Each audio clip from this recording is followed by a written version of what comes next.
Hey guys, and welcome back to another video on the Tech Savvy Scientist channel. In today's video, we're going to be talking about trade-ups. So back in March, Jesus posted a video about the fall of trade-ups. Now this is a very well put together video, and I agree with about 95% of it, but there are some points that either have changed or I don't agree with, and that is what we're going to be discussing today. Since that video came out about 4 months ago, there has been a lot of things that changed in the CSGO community. So we will be touching upon that as well and how that may have affected the trade-up scene. You guys smashed the previous like goal, so let's set today's like goal to even bigger. Today's like goal is going to be 250 likes, so if you guys can hit 250 likes on this video in the first week, I will be giving away the StatTrak field-tested USB Guardian with a bunch of 2014 stickers on it. But before we jump into all that, I want to take a moment to thank today's sponsor, Skins Monkey. If you're bored of your old CSGO skins, which, let's face it, they kinda suck, and you would like new ones, like this one, check out today's sponsor, Skins Monkey. Skins Monkey is a trading site where you can trade your old items to newer ones, but you can also buy skins, and if you deposit with cash, you get a 35% deposit bonus, and if you use code TechSavvy, you get a $5 bonus when you first trade. So check out Skins Monkey to claim your free $5 now. My favorite feature in CSGO is by far the trade-up contract. With trade-ups, you take 10 skins and you turn them into a rarer skin, and if you're smart about it, you can make the outcome skin more expensive than the 10 input skins in total. Now, I've made multiple videos about how trade-ups exactly work and going into the math behind it, and I'll leave links in the description as well as in the top right corner if you want to check that out. The main point of Jesus's video was that the easy profit trade-ups are no longer to be found. And unfortunately, to some extent, this is actually true. The profit margins of trade-ups have definitely decreased over time, and that's because of multiple factors. One is being that there are a lot more players, and therefore a lot more people doing trade-up contracts. And the other one, I'm actually part of this, with YouTube videos coming out about trade-ups, both just general trade-up guides and specific trade-up guides, a lot more people start to do profitable trade-ups. And, you know, supply demand, the more people that want inputs, the more expensive it's going to be, and the more people that want to sell outcomes, the cheaper the outcomes are going to be, and therefore the profitability of a trade-up goes down. I like to categorize trade-ups into two different categories: case trade-ups and collection trade-ups.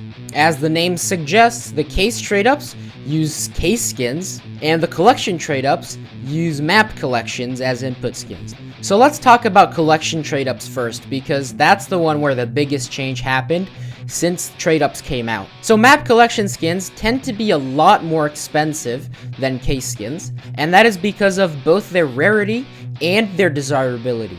So because they are so expensive, what you usually end up doing with these trade-ups is using a so-called glitch. When you mix collections with a different number of outcomes, your odds are going to be not just 10% if you put in one collection skin.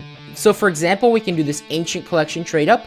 If we use 2 ancient skins, and we use 8 fillers from the safe house, the train, the lake, the Italy, the bank, or the Dust 2 collections, then our odds are not just going to be 20%, they're actually going to be 43%. And before these guides came out, people had to realize this by themselves, and only a few people realized that this was the case. So those who did realize started to spam these trade-ups, but of course if something is really profitable, people usually tend to share them. And with a lot more people starting to share these trade-ups, the profitability went down massively. And the unfortunate reality is that 99% of collection trade-ups are no longer profitable. Now, of course, there are some exceptions. So, for example, I found this restricted to classified trade-up, and this is profitable, and I did some of it, but there's a couple problems with this trade-up. It's very expensive, it's about $250, and also you need to spend a lot of time collecting the floats, because it's only profitable if you get the floats into 00, or in some cases even 000. And this is absolutely not spammable. It's very hard to get the inputs, and it took me about a week to get each trade up done. So I would not classify this as an easy money trade up, even though it's fairly safe once you get the skins. Yes! Let's go! That's the best outcome! Woo-hoo-hoo! Fennec Fox. The other instance of a collection trade up being profitable is if you have a float cap trade up. For example, a P250 whiteout trade up. If you use 1 minimal wear chop shop skin and 9 factory new train skins, and you need to get the float under 0.0135, then you have a profitable trade up. But again, there's two massive issues with this trade up. One, the floats are pretty hard to get if you use a minimal wear skin. But if you use a factory new skin, then it's not a profitable trade up anymore. So that's the first issue. And the second issue is that you only have a 21% chance to profit, and you only make good money 4.5% of the time. That's when you hit the whiteout. Oh my god, no way! We actually hit it! What? That's my first whiteout! Yes! So again, I would definitely not classify this as an easy money trade-up. And this is very unfortunate, because in my opinion, and I know that in a lot of people's opinions, collection trade-ups are the most fun trade-ups. The main reason behind collection trade-ups not being profitable anymore is because most collections are discontinued. So this means the supply is completely cut off. We are just set with the amount of skins that were dropped, and that's it. When someone does a trade-up, they use 10 skins from a lower rarity, and they produce one skin in a higher rarity. Now, trade-ups are designed to not be profitable. So the drop rate between rarities is 1 versus 5. So if you get 5 consumer grade skins, on average, you will get 1 industrial grade skin next to it. But with trade-ups, it's designed to be 1 versus 10. So this means that when you do a trade-up, the relative amount of inputs that you use up, or in other words, destroy, is less than what you are trading up to, if that makes any sense. So therefore, you are using up more skins than you're producing, and the number of skins, the number of usable skins in trade-ups from that collection goes down, so the price of the input goes up, and because you're producing the outcome skin, the number of those skins increases, and this is why higher rarity skins don't tend to increase as much as lower rarity skins. So considering all that, I think it's fair to assume that if you're trying to go for profit with trade-ups, your only hope is gonna be case skins. And unlike you would think from Jesus' video, the spammable easy profit trade-ups are back. So let's take a look at what changed since Jesus uploaded the video. Well, since the trade-ups got better, we can go ahead and assume that the player base is larger, right? Right? Wrong. The player base actually shrunk by about 20%. It was around 1 million when he uploaded the video, and now it's down to about 800,000, which makes the fact that these trade-ups are better again very weird. The reason I say this is because of the mechanism of how the low-tier skins are dropped. So of course, case skins are opened from cases. So that means that we need people to open cases to have a supply of skins. So as compared to collection skins, the supply here is not capped. So there are always new skins entering the market, at least until people are opening cases, that is. And the two most recent cases, the Dreams and Nightmares case and the Recoil case, have some pretty good skins that people want to get, and a lot of people are opening a lot of cases. And you can see that from the price of the cases. The Dreams and Nightmares case is holding an insane value of nearly $1, even though it's been half a year since it got released. Same thing with the Recoil case. It's been released for 2.5 weeks now, and it's still holding a price of over $3. And because of this case opening epidemic, there are a lot of trade-up inputs that we can buy. And there's 2 ways to get trade-up inputs. You can buy them from different marketplaces. Now, I don't recommend this. I would only stick with Steam. It makes things less complicated. You don't have to look at multiple websites, and you only have to get balance on one website, so only use Steam. And the next trick, it's very well known, but it's going to save you both work and money, and that is to use buy orders.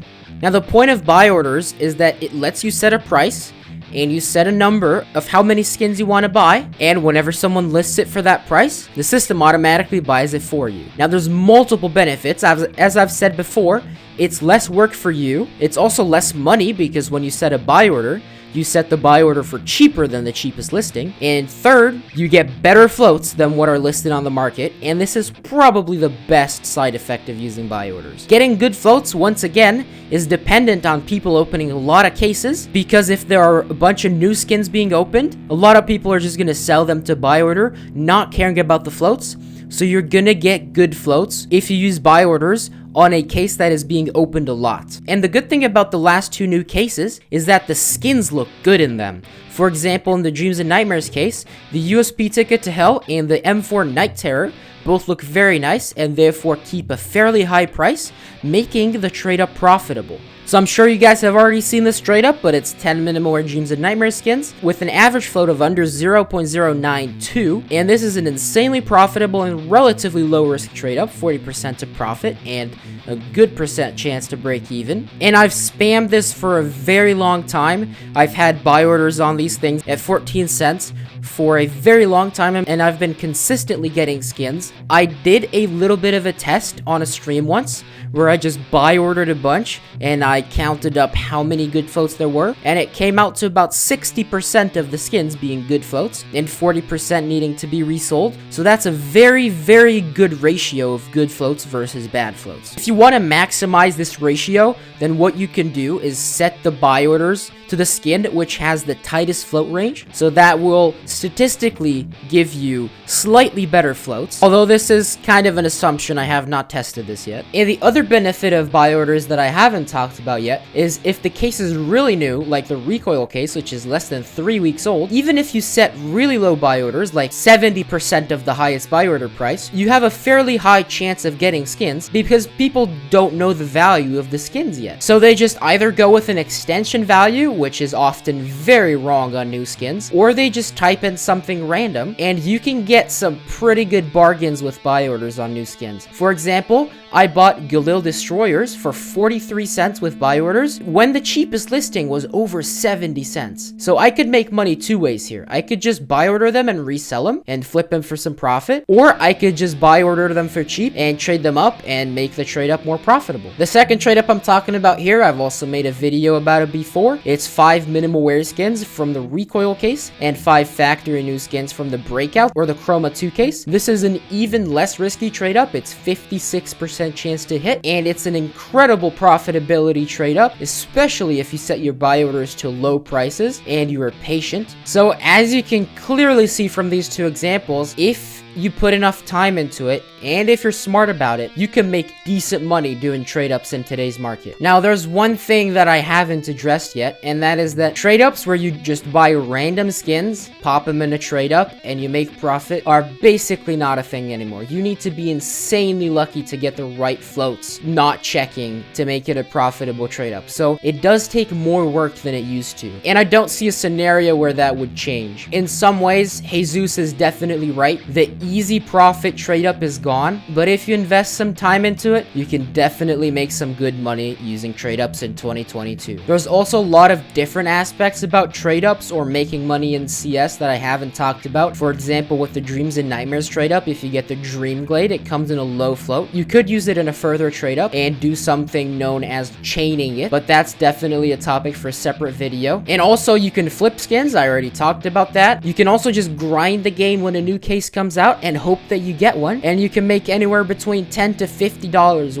with one singular item drop. So even if you don't like trade ups or you don't want to spend the time and you don't want to spend the time collecting skins, there's definitely still a lot of ways to make money in CS, but this is kind of a tangent, and this is going to be a whole separate video that I probably talk 30 minutes about. One final thing I wanted to talk about are the two different strategies to make money from CSGO trade ups in 2022. The first strategy is just to go with the spammed trade ups, the one that everybody does with the very good skins and a high influx of input skins such as the Dreams and Nightmares or the recoil case trade ups. And the second strategy is to go for something that no one does and maybe no one even knows about. The less people know about it, the better. So I have two examples that I've done in the past. One are the low float Operation Classified skins. These are very expensive and oftentimes kind of risky, so that's why not a lot of people do it because they simply can't afford to do it. And the other trade up that I was doing was the Glock Emerald trade ups, which is also kind of expensive, but the thing that makes people not do them is the risk factor. It's only like 13% to hit. People tend to not want to risk $30 to $40 on Glock Emerald trade up, and I've made well over $1,000 with them. So that's pretty much all that I thought about for today's video. Definitely let me know what you guys thought. If you have anything to add, or if you don't agree with something that I said in this video, please let me know in the comments. I will be replying to most of them. And don't forget to hit the 250 likes to have a chance to win the StatTrak field tested USP Guardian. I hope you guys were able to learn something from this video, and I'll see you in the next one.